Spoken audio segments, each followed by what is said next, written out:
عالمی کثیر الجہتی نظام کو مضبوط بنانے کے لیے چینی قیادت کا کردار قابل تحسین ہے۔ پاکستان اور چین ایک منصفانہ اور جامع عالمی نظام کے حامی ہیں۔ نیو یارک میں نائب وزیر اعظم اسحاق ڈار کا گلوبل گورننس فورم سے خطاب، کہا کہ دنیا اس وقت متعدد بحرانوں کا سامنا کر رہی ہے، ایسے میں یک طرفہ پسندی کی بجائے اقوام متحدہ کے چارٹر کے مطابق عالمی یکجہتی ضروری ہے۔ اسحاق ڈار نے عالمی مالیاتی نظام میں اصلاحات، ترقی پذیر ممالک کی منصفانہ نمائندگی اور اقوام متحدہ کی سلامتی کونسل کو مزید جمہوری بنانے پر زور دیا۔ خطے میں جنگ کے بادل پھر منڈلانے لگے۔ امریکہ کے ایران پر 3 روز میں 2 حملے، آبنائے ہرمز کے اطراف ایرانی اہداف کو نشانہ بنایا گیا۔ ساحلی شہر بندر عباس ایئرپورٹ کے قریب بمباری۔ سینٹکام کے مطابق ایرانی فورسز نے آبنائے ہرمز میں 5 ڈرونز داغے۔ کویت پر بیلسٹک میزائل سے حملہ کیا گیا، تمام ڈرونز اور میزائل کو کامیابی سے مار گرایا۔ اپنی افواج اور مفادات کے تحفظ کے لیے مکمل تیار ہے۔ امریکی فوجیوں کو لوکیشن ڈیٹا کی بنیاد پر نشانہ بنانے کا انکشاف۔ پینٹاگون کے مطابق کمرشل بنیادوں پر دستیاب ڈیٹا فوجیوں کی ہلاکت کا باعث بنا۔ خلیجی ممالک کی کویت پر حملے کی مذمت۔ ایران کا جوابی وار، امریکی ایئر بیس پر میزائل داغ دیے۔ پاسداران انقلاب کے مطابق اس اڈے کو نشانہ بنایا گیا جہاں سے ایران پر حملے ہوئے۔ مزید حملوں پر سخت رد عمل دیا جائے گا۔ کشیدگی کے نتائج کی تمام ذمہ داری واشنگٹن پر عائد ہوگی۔ ابراہیم عزیزی نے کہا کہ آبنائے ہرمز پر کنٹرول اور یورینیم افزودگی ریڈ لائن ہے۔ تہران اپنے موقف سے پیچھے نہیں ہٹے گا۔ سپریم نیشنل سیکیورٹی کونسل کے ڈیپٹی سیکرٹری علی باکری کہتے ہیں کہ منجمد اثاثوں کی بحالی ایران کا قانونی حق ہے۔ منجمد اثاثے غیر مشروط طور پر بحال کیے جائیں۔ ایران کو انتہائی افزودہ یورینیم چھوڑنے کے بدلے پابندیوں میں نرمی نہیں دی جائے گی۔ ایران کے ساتھ وہی کر سکتے تھے جو وینزویلا کے ساتھ کیا تھا۔ ہم نے ایران کے خلاف کارروائی پاکستان کی درخواست پر روکی۔ امریکی صدر نے ایک بار پھر دھمکی دی، کہا آبنائے ہرمز پر کسی کو کنٹرول نہیں کرنے دیں گے۔ ہرمز پر ایران کا ساتھ دینے پر سخت رد عمل دے سکتے ہیں۔ ایران ڈیل کرنا چاہتا ہے۔ ایران کے ساتھ معاہدہ ابھی حتمی مرحلے تک نہیں پہنچا۔ ایران کے ساتھ مجوزہ معاہدے پر امریکہ ابھی مطمئن نہیں۔ ایران کمزور پوزیشن میں مذاکرات کر رہا ہے۔ دیکھتے ہیں کہ آگے کیا ہوتا ہے۔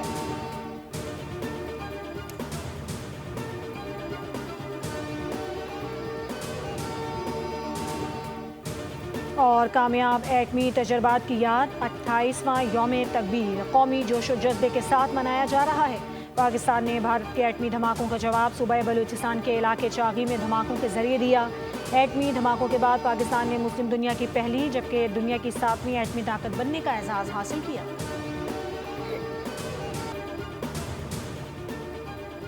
امریکی وزیر خزانہ کی ایئر لائنز کو سخت پابندیوں کی دھمکی، کہا کہ ایرانی ایئر لائنز کو مکمل طور پر بند کر دیا جائے گا۔ ایرانی ایئر لائنز نہ ریفیولنگ کر سکیں گی اور نہ ہی ٹکٹ فروخت کر سکیں گی۔ پرشین گلف اسٹریٹ اتھارٹی پر بھی پابندیاں عائد کر دی گئی ہیں۔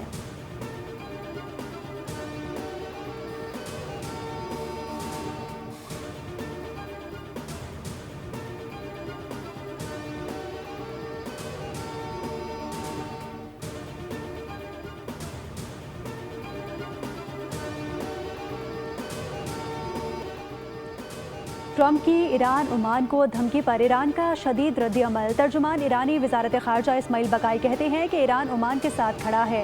تہران تمام ممالک کی خود مختاری کے احترام پر یقین رکھتا ہے۔ خطے میں دباؤ اور دھمکیوں کی سیاست ناقبول ہے۔ امن و استحکام اور بحری راستوں کی حفاظت کے لیے علاقائی ممالک سے رابطے میں ہے۔ ایران اپنی قومی مفادات کا دفاع جاری رکھے گا۔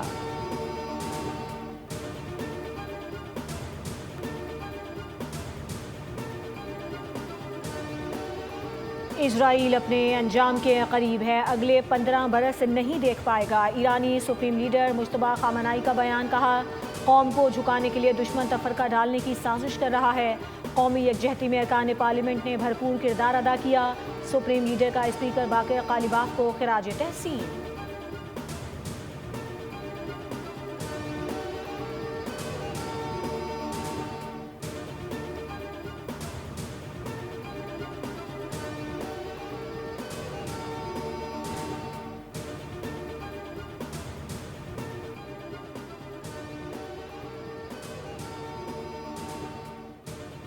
امید ہے کہ خطے میں امن معاہدہ جلد طے پا جائے گا اور یہ ایرانی قوم کے وقار کے مطابق ہوگا۔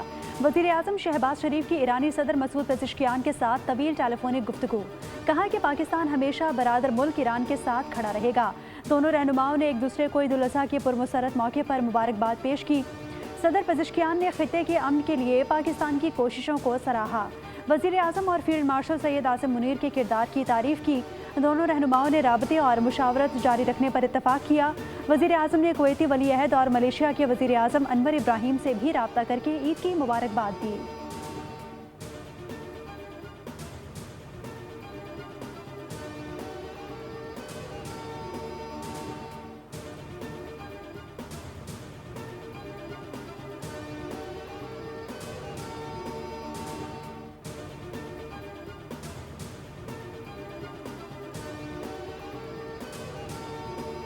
منا میں وفاقی وزیر داخلہ محسن نقوی کی سعودی ہم منصب شہزادہ عبدالعزیز بن سعود سے ملاقات۔ عید الاضحیٰ کی مبارکباد دی اور نیک خواہشات کا اظہار کیا۔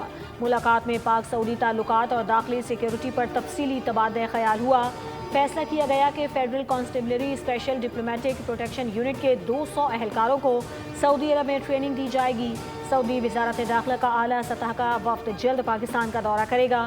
محسن نقوی نے حج کے دوران سعودی حکومت کے بہترین انتظامات کی تعریف کی۔ سعودی وزیر داخلہ نے امریکہ ایران کشیدگی میں کمی کے لیے پاکستان کے مثبت کردار کو سراہا۔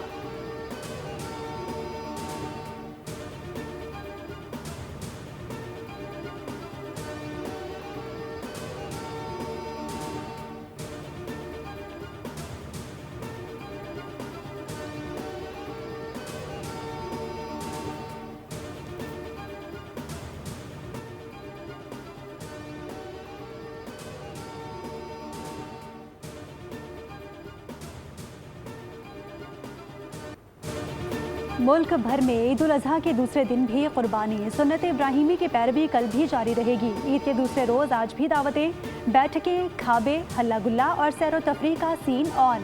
کل کے میزبان آج مہمان بن کر دعوت اڑا رہے ہیں۔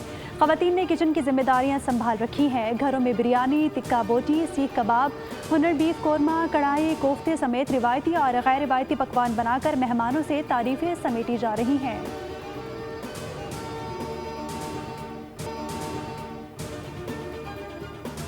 عید کی دعوتیں اڑائیں لیکن اعتدال کا دامن نہ چھوڑیں۔ ماہرین صحت کا کہنا ہے کہ گوشت اور چٹپٹے پکوانوں پر ہلکا ہاتھ رکھیں۔ گرم موسم میں زیادہ گوشت کھانے سے بدہضمی ہو سکتی ہے۔ عید الاضحیٰ کے فوراً بعد گیسٹرو کے کیسز میں بے حد اضافہ دیکھا جاتا ہے۔ اگر گوشت صحیح طریقے سے پکا ہوا نہ ہو تو پیٹ اور آنتوں کے مسائل بڑھ جاتے ہیں۔ ماہرین کا کہنا ہے کہ ہاضمے کو بہتر بنانے کے لیے پھل، ادرک اور گڑ کا استعمال کریں۔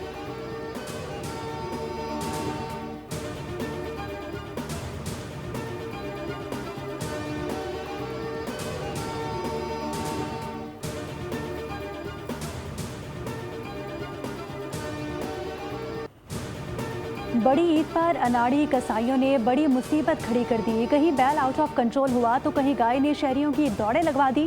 برساتی کسائی نے ہڈیوں کا ہی قیمہ بنا دیا۔ خواتین سر پکڑ کر رہ گئیں۔